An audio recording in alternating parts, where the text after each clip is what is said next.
올해 성공할 걸로 예상되고 있고 내년 내후년부터는 폭발적으로 늘어납니다. 27년도에는 영업이익 5천억, 순이익 4천억대 가까이 나올 걸로 기대되고 매출이 27년도부터는 드디어 1조가 넘어갈 걸로 기대돼요.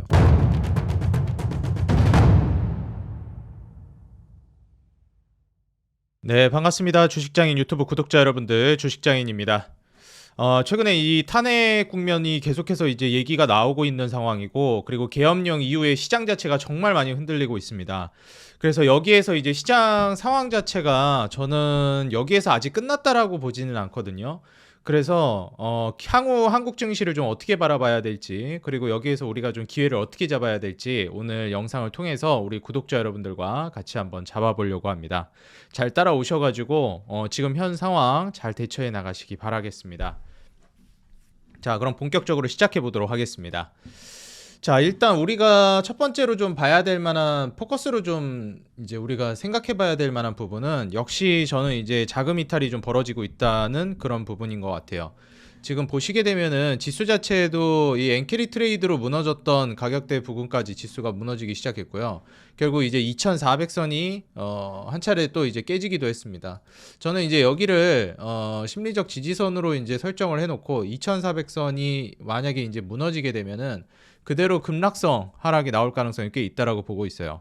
그럼 이제 2400선이 무너질 만한 모멘텀은 어디서 올 것이냐? 결국 지금 자금 이탈에서 저는 나온다라고 보고 있습니다. 사실 이 개인뿐만 아니라 원래는 이제 외국인이 계속해서 이제 매도러쉬를 이어가고 있었는데 이 개인마저도 버티지 못하고 양 시장 모두 이제 매도세가 돌아서고 있어요. 이제 외인 같은 경우에는 선물 시장에서 좀 돌아오기 시작했는데 뭐 금요일 기준입니다. 이 부분은 저는 좀 더 지켜봐야 될 필요성이 있다라고 보여집니다. 한국에서 돈을 빼고 있다. 이게 비단 외국인뿐만 아니라 우리나라 자국민들, 이 국내 투자자들 역시도 돈을 빼고 있다라는 점이 가장 이제 좀 중요한 포인트라고 말씀드리고 싶어요. 외국인들에 의해서 이제 수급이라든지 시장 방향성이 많이 결정되는 것도 맞는 얘기인데 결국 이제 국민들의 심리 자체가 이 한국 주식을 더 이상 하지 않으려고 한다라는 거. 이게 정말 저는 크다라고 보고 있습니다. 그리고 중요한 게 이로 인해서 다행인 점은 이제 신용잔고가 좀 줄어들고 있다라는 거예요. 보여드리고 있는 거에서 요 갈색깔이 예탁금이고 요 파란색이 이제 신용잔고거든요. 결국 이제 예탁금이라는 거는 진짜 내 돈을 가지고 투자하는 투자금이고 이 신용잔고는 내 돈이 아닌 빚으로 투자하는 돈이죠. 결국 이제 빚으로 투자하는 돈이 많아지게 되면 그리고 그 비율이 높아지게 되면 시장은 거품이 형성되고 반대 매매 위험성이라든지 리스크가 커지게 됩니다. 신용잔고가 많이 줄었음에도 불구하고 저는 한 차례 반대 매매가 터지면서 급락이 나올 가능성이 있다라고 보고 있어요. 그 이유는 역시 저는 이제 환율이라고 보고 있습니다. 환율 방어에 저는 좀 실패할 가능성이 있지 않을까 그렇게 내다보고 있거든요. 지금 보시게 되면 최근 이제 환율 추이예요. 제가 한 1, 2개월 전부터 계속해서 시장이 급락할 수 있는데 그 급락하는 근거는 환율 방어에 실패해서 급락할 가능성이 높다. 이렇게 좀 말씀을 드렸습니다. 지금 보시게 되면 뭐 사실 계엄령 사태도 문제가 있었지만 그 이전부터 달러 인덱스가 계속 올라가고 있었고 트럼프의 자국 우선주의, 마가 정책 때문에 환율 방어가 어려울 수 있다. 지금 이미 금융적지위가 낮은 나라들부터 도미노로 이제 무너지고 있는 상황이었는데 한국마저 좀 위태로운 상황이다라고 말씀을 드렸어요. 그리고 이건 미국이 결국에는 중국이라든지 어떻게 보면은 미국의 이 패권에 위협을 가하는 국가들이 성장을 좀 덜 하고 그리고 더 늦게 하기를 바라는 미국의 이제 어떻게 보면은 이기심이라고 해야 될까요? 자국 우선주의 정책에 기인한다고 보고 있습니다. 그래서 사실 달러 인덱스가 정말 많이 올라가고 있었고요. 보시게 되면 10월 달부터 해서 11월까지 달러 인덱스가 원래 그 전에는 계속 낮아지고 있었습니다. 왜냐하면 이제 연준에서 기준금리 인하 스탠스를 취했기 때문에 이제 약달러 기조로 갈 것이다. 주변국도로 돈이 퍼져나갈 것이다 예상을 했는데 트럼프가 막았죠. 아니다. 우린 자국 우선주의 할 거다 이러고 관세 얘기하고 이러다 보니까 강달러 기조로 가면서 쫙 달러 인덱스가 치솟았습니다. 자, 이때는 환율이 올라갈 수 있다 쳐요. 왜냐면은 환율이라는 거는 결국 이제 상대적인 개념이기 때문에 이 달러 인덱스가 이렇게 올라갔다라는 것은 달러의 가치가 계속 올라갔다라는 거거든요. 그럼 달러 가치가 이렇게 올라갔다라는 것은 우리나라 원화 가치가 떨어지지 않다 하더라도 원화 가치가 그대로라고 하더라도 달러가 상대적으로 올라갔기 때문에 환율이 올라갈 수 있습니다. 근데 중요한 건 11월 중순부터는 달러 인덱스도 어느 정도 조정이 나와줬다라는 점이에요. 그러면 최소한 원화 가치가 유지되고 있다면 가치 환율이 떨어지거나 달러 인덱스 떨어질 때 아니면은 최소한 환율을 유지라도 해줘야 되는데 오히려 환율이 올라갔다라는 거예요. 이거는 원화 가치가 엄청나게 가속도가 붙으면서 녹아내리고 있다라는 겁니다. 이거는 미국 달러 가치가 높기 때문에 높아지고 있어서 환율이 올라갔다 이런 핑계를 댈 수도 없어요. 그래서 사실 우리가 이제 10월 달이나 뭐 이때를 좀 돌아보면 10월 전까지 이제 달러 인덱스가 떨어지고 있을 때 실제로 환율도 안정이 되고 있었습니다. 왜냐하면 달러 인덱스가 떨어지고 있었으니까. 그리고 달러 인덱스가 올라가고 있을 때 환율도 다시 치솟아 올랐습니다.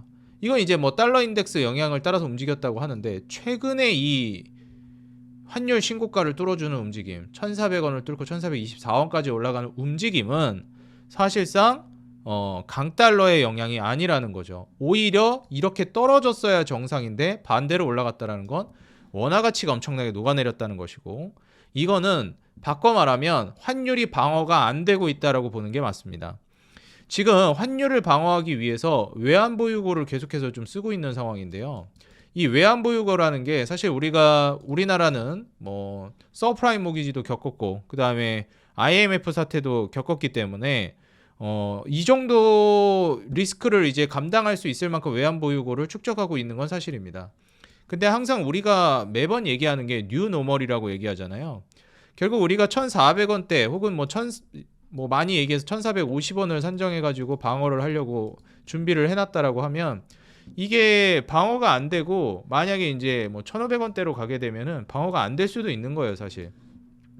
그리고 이 외환보유고라는 게 결국 지금 자금 이탈을 어느 정도 방어해야 되는 건데 이게 과거랑은 또 다른 게 과거에는 이제 외국인이 자금 이탈이 계속 벌어지면은 그로 인해서 반대 매매 터지고 신용 반대 매매 터지고 그리고 결국에 이제 환차손이 더 심각하게 되면서 악순환이 빠지면서 이제 환율이 올라가게 되는데 지금은 이제 외국인뿐만 아니라 이 내국인 한국 사람들 이제 한국 국민들 역시도 미국 주식으로 떠나고 있다는 거예요. 이거는 우리가 이제 좀 시사하는 바가 크다라고 보고 있습니다. 다시 말해서 원래는 외국인이 떠나도 한국 사람은 한국 주식시장에 어느 정도 남아 있었는데 이제는 한국 사람들 마저 떠나고 있다는 거예요. 이게 지금 현재 상황에서는 환율 방어가 되거든요. 어느 정도는. 근데 이게 앞으로 계속되면 이게 환율이 계속 올라가게 되면 이게 방어가 될까? 지금도 이게 제대로 방어가 되고 있다라고 보는 게 맞을까? 이렇게 이제 우리가 산정을 해볼 수 있는 거죠. 자, 그러면 지금 현재 상황에서 우리나라 경기라도 좋아야 되는데 혹은 이제 뭐 미국 경기가 좋을 것이라든지 미국이 본격적으로 완화 스탠스를 취할 것이라든지 이런 게 이제 나와줘야 됩니다. 우리나라가 지금 기준금리를 또 인하를 했잖아요. 그러면서 미국과의 이제 기준금리 격차가 더 어떻게 보면은 이제 좁혀지지를 못하고 있는 상황입니다.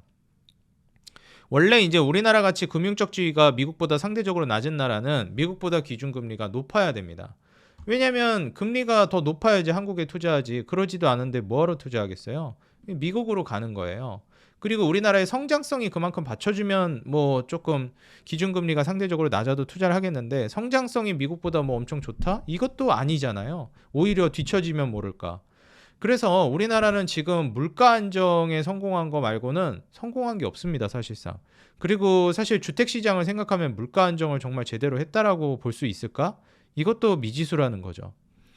그래서 저는 이 2400선이 환율 방어에 실패하면서 이 무너지게 되면서 급락이 나올 가능성이 있다라고 보고 있고요. 제가 계속해서 절반 정도의 공격성을 띄시고 절반 정도의 현금이 중요하다 말씀을 드렸는데 그 이유는 역시 기준금리를 인하하는 그 초반부에는 급락이 떨어질 수 있기 때문이라고 말씀드렸죠. 그 급락이 이제 저는 거의 다 왔다라고 보여져요. 물론 안 올 수도 있지만 급락이 나올 가능성이 정말 많이 높아졌다라고 보여집니다. 그리고 여러분들도 아시다시피 탄핵 국면이라든지 그 다음에 계엄령 사태로 인해서 우리나라에 대한 어떻게 보면 리스크 그리고 외국인 투자자들 입장에서 봤을 때 한국이라는 투자처를 봤을 때 돈을 빼야 되는 국가로 보고 있다라는 거예요. 우리나라가 이제 우리나라에서 살고 있기 때문에 좀 더 현실적으로 바라볼 수 있지만 외국인들 입장에서는 훨씬 더 위험하게 바라봅니다. 그리고 좀 더 확대해서 이제 바라보게 되는 경향이 있고요. 그래서 그런 점을 보면 외국인 매도 러시는 앞으로도 계속 이어질 가능성이 높다라고 보고 있습니다. 이게 과연 외환보유고로 방어가 지금은 되고 당분간은 될 텐데 쭉 될 것인지에 따라서는 미지수라는 거죠. 이거를 이제 좀 포커스를 맞춰보시면 좋을 것 같아요. 그리고 여기에 맞춰서 지금 미국 실업률이 좀 올라가고 있어요. 이거에 이제 맞춰서 미국 기준금리가 다시 좀 올라가는 게 기준금리가 이제 떨어지는 게 이제 좀 중요할 것 같은데 비농업고용 지수는 다시 좀 올라서는 모습을 보여줬고요. 그리고 신규 실업수당 청구 건수 역시도 좀 꼬리를 이제 들면서 다시 말아올리기 시작했습니다. 중요한 게 이제 심리지수 자체도 좀 회복이 되고 있는 상황인데 미국이 경기가 사실 어떤 측면에선 괜찮고 어떤 측면에선 좀 안 좋다 이렇게 보고 있는 것 같아요. 근데 저는 여러 가지 측면을 고려했을 때 이제 미국 기준금리를 12월 19일 날 결정하거든요. 근데 이제 그 전에 물가지표가 또 나옵니다. 미국 같은 경우에는 12월 11일 날 CPI 소비자 물가지수가 발표되고 12월 12일 날 PPI 생산자 물가지수가 발표돼요. 이 두 개의 물가지표가 이제 발표되는 걸 보고 이번에 발표된 고용지표, 실업률이라든지 이런 데이터, 다시 말해서 이제 경기지표랑 그 다음에 이 물가지표가 발표되는 걸 보고 19일 날 기준금리 결정을 하게 될 거예요. 그래서 돌아오는 주에 CPI랑 PPI, 소비자 물가지수랑 생산자 물가지수 추이가 어떻게 되냐에 따라서 미국 기준금리 추이가 또 예상이 될 텐데 현재로서는 기준금리를 한 단계 인하할 가능성이 높다라고 보고 있습니다. 그럼 이제 4.5%로 기준금리가 다운이 되는 거거든요. 0.25% 떨어져가지고 이러면 우리나라랑 다시 또 기준금리 격차가 좁혀지는 거라 괜찮습니다. 근데 아직도 한국은 3%잖아요. 그러면 이제 3%라는 거는 미국이 4.5%인데 우리나라는 사실 미국이 내릴 때 좀 버티고 있어야 되거든요. 근데 우리나라 경기가 너무 안 좋다 보니까 기준금리 내리고 있는 상황이라고 좀 보시면 될 것 같고, 그리고 저는 한 측면에서 어떻게도 바라보고 있냐면 미국이 한 차례 좀 급락이 나올 수도 있다. 그래서 그 과정 안에서 미국이 기준금리를 매우 공격적으로 떨어뜨릴 것이다. 그러면 미국이 쇼크가 터지면서 거품 터지기 전에 우리나라는 미리 선제적으로 기준금리 인하하면서 경기 살리는 정책을 좀 발빠르게 좀 적용시켜야 되겠다. 이렇게 보고 있는 것 같기도 해요. 어찌됐건 제가 항상 말씀드리지만 지금 미국도 그렇고 우리나라도 그렇고 기준금리를 인하한 지가 얼마 안 됐습니다. 몇 달 안 됐어요. 그러면 이 기준금리 인하하고 있는 이 초반에는요, 항상 말씀드렸듯이 언론이나 미디어에서 우리나라뿐만 아니라 전 세계적으로 불경기 모멘텀이 시장을 장악하고 있습니다. 왜냐하면 이 인하하는 명분이 불경기거든요. 불경기 때문에 인하하는 거거든요. 그래서 불경기 그리고 어떻게 보면은 굉장히 부정적인 뉴스들이 시장을 장악하고 있습니다. 이걸로 인해서 시장 급락이 나올 가능성이 높아요. 지금도 보시면은 뭐 계엄령이니 뭐니 하면서 얘기 나오지만 이거는 뭐 우리나라뿐만 아니라 해외도 여러분들이 사례를 좀 찾아보시면요. 정권이 굉장히 불안한 국가가 꽤 많습니다. 유럽 국가들도 마찬가지고요. 그리고 미국도 이제 정권이 바뀌는 시기이기 때문에 사실 이 넘어가는 시기에 굉장히 또 불안한 게 사실이죠. 그래서 바이든에서 이제 트럼프로 정권이 이양되는데 다음 달 1월 전에 이벤트가 상당히 많이 터질 거로 보고 있고, 저는 이번에 12월 내지 이제 1월 혹은 한 보수적으로 잡아서 한 3월 정도까지 굉장히 위험한 시기라고 보고 있습니다. 바꿔 말하면 이때 이 사이에 엄청난 기회가 올 거라고 보고 있거든요. 이 사이에 급락이 한번 떨어지게 되면 우리가 이제 제가 계속해서 말씀드렸던 절반 정도의 현금, 절반 정도의 공격성을 띄고 남겨뒀던 그 나머지 절반 공격성을 이때 한번 베팅을 해야 될 시기가 올 거라고 보고 있습니다. 그래서 지금 현재 상황에서 미국이 떨어뜨릴 거라고 보고 있긴 하지만 만에 하나 안 떨어뜨리면 우리나라는 더 크게 시장이 무너질 가능성이 있어요. 지금 미국이 이렇게 떨어뜨릴 걸 어느 정도 염두에 두고 있는 거거든요. 물론 매우 높은 확률로 인하할 걸로 기대되고 있어요. 만에 하나 안 하게 되면 급락할 수 있다. 이거를 우리가 또 인지해야 되겠습니다. 기준금리 격차가 더 벌어지기 때문에. 그러면 이렇게 만약에 급락한다라고 했을 때 우리가 어디에 좀 집중해서 포커스를 맞춰봐야 될까? 이거를 이제 우리가 생각을 해봐야 되거든요. 중요한 건 결국 기준금리 인하는 금리는 더 빠른 속도로 떨어질 가능성이 있다는 거예요. 지금 우리나라도 마찬가지고 미국도 그렇고 결국 기준금리를 내리고 있는 기조고 이건 안 바뀔 거라고 제가 말씀드렸습니다. 중요한 건 이렇게 되는 과정 안에서 미국도 그렇고 우리나라도 그렇고 거품이 깨지거나 뭐 우리나라는 솔직히 거품이랄 것도 없지만 한 차례 이제 급락이 나올 수 있다라는 거예요. 그럼 이 급락이 나오는 과정 안에서 금리는 더 빠르게 내립니다. 그리고 정부에서 훨씬 더 정책적으로 완화를 시켜줄 거예요. 이게 제가 용수철 원리를 항상 말씀드리는데 그런 완화적인 국면이 떨어지는 걸 방어를 못하는 경우도 있기는 한데 떨어지니까 그걸 방어하려고 그런 정책들을 완화하고 헤리티지를 주고 어떻게 보면 이러는 거거든요. 그러면 이게 떨어질 만큼 다 떨어지고 고요하게 이제 바닥을 다지고 난 다음에는 무섭게 치고 올라갑니다.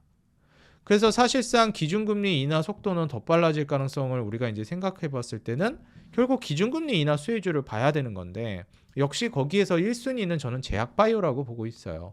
그래서 지금 제약바이오가 어느 정도 많이 흔들린다라고 볼 수 있겠지만 저는 삼성바이오로직스는 꼭 쥐고 가야 된다라고 계속 말씀드리고 싶은 겁니다.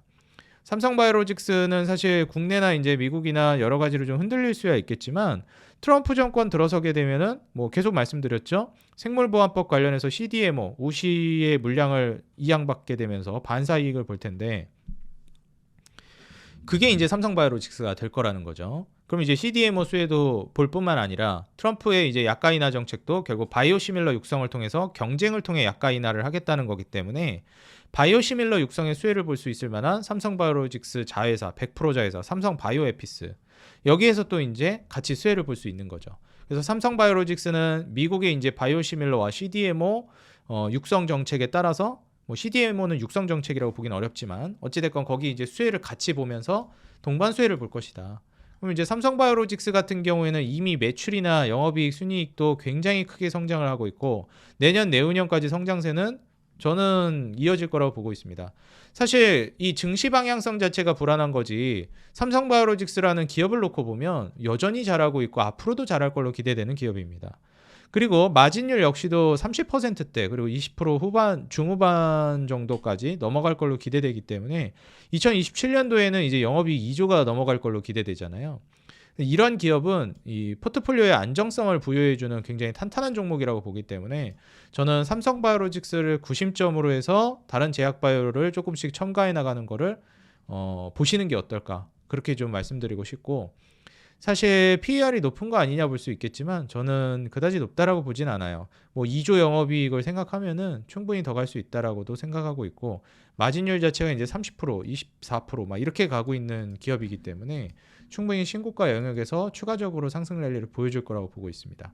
그리고 요즘같이 이렇게 시장이 위험한 상황에서도 쉽게 무너지지 않고 있는 모습을 보여주고 있죠. 이게 뭐 80만 원 내지 과거 신고가 영역대 근처에서 계속 받쳐주고 있는 거거든요. 이게 21년도 이때 이제 고점 부근이잖아요. 그러니까 여기 근처를 계속 지지해 준다는 거고 뭐 잠깐 무너졌다 갈 수도 있겠지만 저는 차분히 매집해 나간다라고 했을 때는 삼성바이오로직스는 여전히 탄탄하게 움직일 거로 보고 있습니다. 그리고 말씀드렸던 이제 SK바이오팜 예, 이제 이 SK바이오팜 같은 경우에도 결국에는 이 이익 캐파 올해부터 이제 흑자 전환에 성공했거든요. 미국 진출에 이제 성공하면서 결국에 SK바이오팜의 성장성 자체는 여전하고 말씀드렸듯이 한국 같은 경우에는 반도체를 잇는 다음 대한민국 국부를 책임질 업종은 저는 제약바이오라고 보고 있습니다. 그래서 이번에 뭐 뇌전증 치료제 SK바이오팜이 또 미국 진출에 성공하고 거기에서 점유율을 확장해 나갈 걸로 기대되는 만큼 이 엑스코프리에 대한 기대감이 계속 생길 걸로 보고 있어요. 뭐 최근에 급등했다가 다시 좀 조정이 나오긴 했지만 오히려 신규분들 매집할 만한 기회라고 보고 있고 연기금, 금투, 특히 기관 쪽에서 최근 매수세가 굉장히 강력하게 들어오고 있습니다. 삼성바이오로직스 역시도 이제 기관 쪽에서 많이 사고 있는데 SK바이오팜 이럴 때 꼭 눈여겨보시기 바라겠어요.